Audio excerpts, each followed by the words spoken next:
Los plaguicidas son unas sustancias químicas que se utilizan para eliminar insectos, pero también comprende eso unas plagas llamadas plagas, así que son unas, digamos, algunas hierbas que crecen muy rápido, ¿no? Entonces, que se utilizan mucho para mejorar la producción agrícola.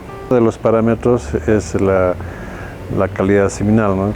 Porque nosotros trabajamos en el área de reproducción, nutrición, reproducción y genética. Queríamos ver en qué medida está afectando el proceso de reproducción en varones. Entonces planteamos un trabajo que se llama, proponía investigar los niveles de contaminación en varones, en muestras seminales en varones. Y lo hicimos eso en una localidad donde se utiliza mucho plaguicida, que es en el Chapare, en Villa 14. Y bueno, fuimos allá a medir, hacer algunas pruebas, y estudiar todo el ambiente y cómo estaban manejando los plaguicidas y cómo les estaba afectando a ellos. Porque me acuerdo, en Villa 14 es un pueblo que es cerca de Villa Tunari, es tropical. Entonces, bueno, para empezar, como ya se sabe, hay muchas frutas, pero principalmente se cultiva coca, ¿no? Frutales, ¿no? Plátanos. Teóricamente habíamos leído bastante de los efectos de la contaminación y cómo se puede introducir a una persona, ¿no? Con el uso. En general en la literatura se habla más de ingestión, ¿no? Por la boca y muy poco por la piel, aunque sí es un lugar por donde se absorbe. Lo que nos sorprendió es cómo en el lugar cuando preparaban los productos, que son químicos fuertes, lo hacían directamente con la mano, sin utilizar medidas de protección, ¿no? Directamente con la mano, con un palito, movían, venden los plaguicidas y todas las sustancias químicas en el suelo, ¿no? Como si estuvieran vendiendo naranjas o cualquier otro alimento.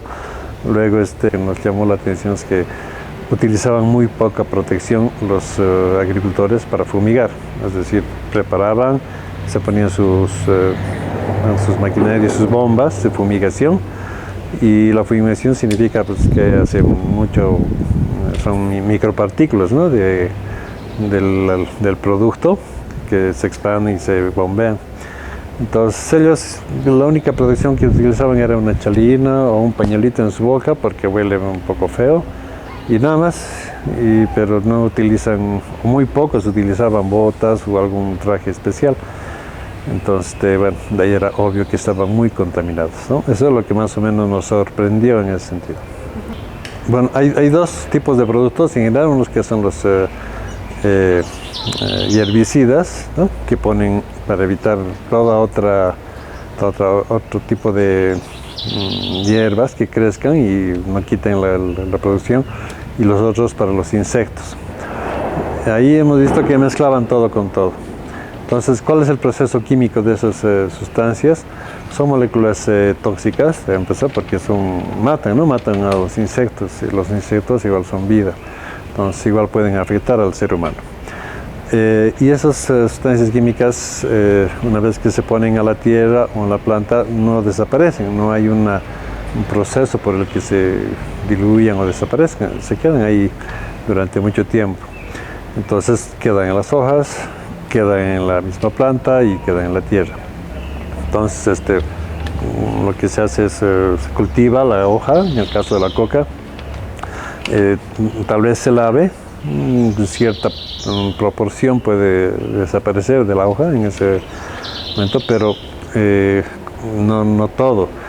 Y muy pequeñas cantidades ya son tóxicas, ¿no? Entonces la persona que pichea no necesita tragar, simplemente que llegue a su boca, se disuelve ahí y pasa al organismo y se absorbe y se va a ir a depositar a diferentes partes, ¿no? Dependiendo del producto. Entonces, bueno, puede afectar al sistema nervioso, puede afectar a los riñones, bueno, dependiendo. Entonces sí queda ahí, ¿no? Y es peligroso. Como vimos en la investigación, a los espermatozoides les afecta de varias maneras, en su movilidad, etc. En las mujeres, obviamente, es muy difícil porque los ovarios en las mujeres que contienen los óvulos no pueden ser investigados directamente. pero teóricamente sí les afecta, porque igual son células, puede afectar y puede esas moléculas grandes pasar fácilmente a las barreras de las células y quedarse en los ovarios o en los óvulos, ¿no?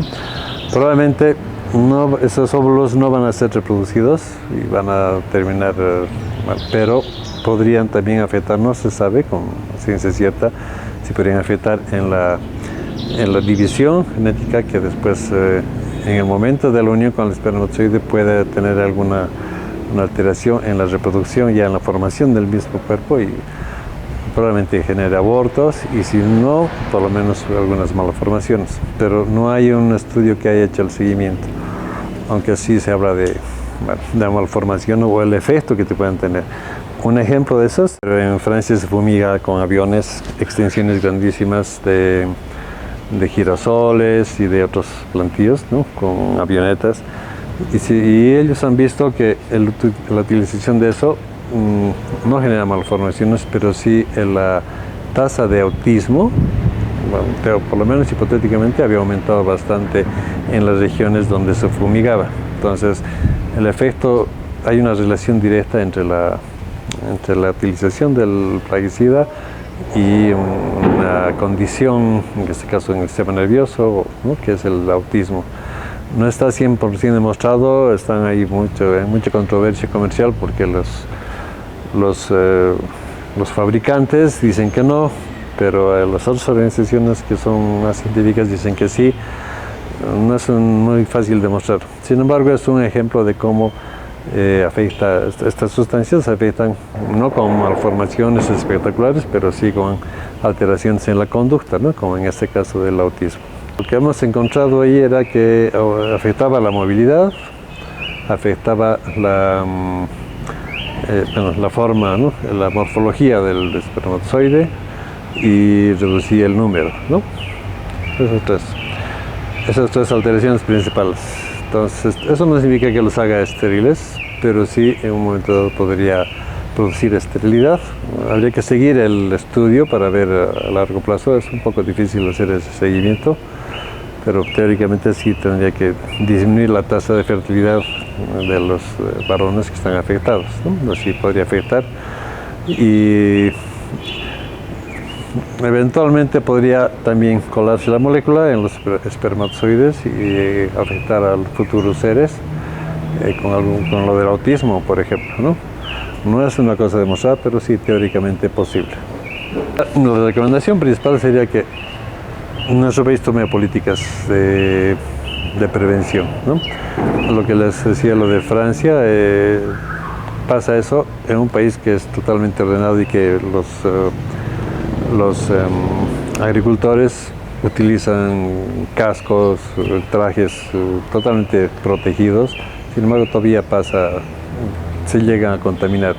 En nuestro medio, que se lanzan y directamente se bañan con insecticidas, con plaguicidas, están seguramente muy contaminados, porque no hay un respeto a las normas. Incluso las etiquetas dicen de alto grado de contaminación, use protección, pero la educación en nuestra gente no permite eso, ¿no? No leen ni siquiera eso, mezclan todo con todo, duermen al lado de los insecticidas, no se asean después de fumigar, así que contaminan a su esposa, a sus hijos, y todo es un ambiente contaminado. Entonces, la recomendación es que eduquemos a nuestra población en ese sentido, y que la política nacional debería ser de control de esa sustancia, ¿no? Porque además en el mercado encuentran cosas que en otros lugares está totalmente prohibido, pero en el mercado en Villa 14 o en el mercado aquí lo venden como si fueran papas, ¿no? Entonces, esa es la recomendación principal.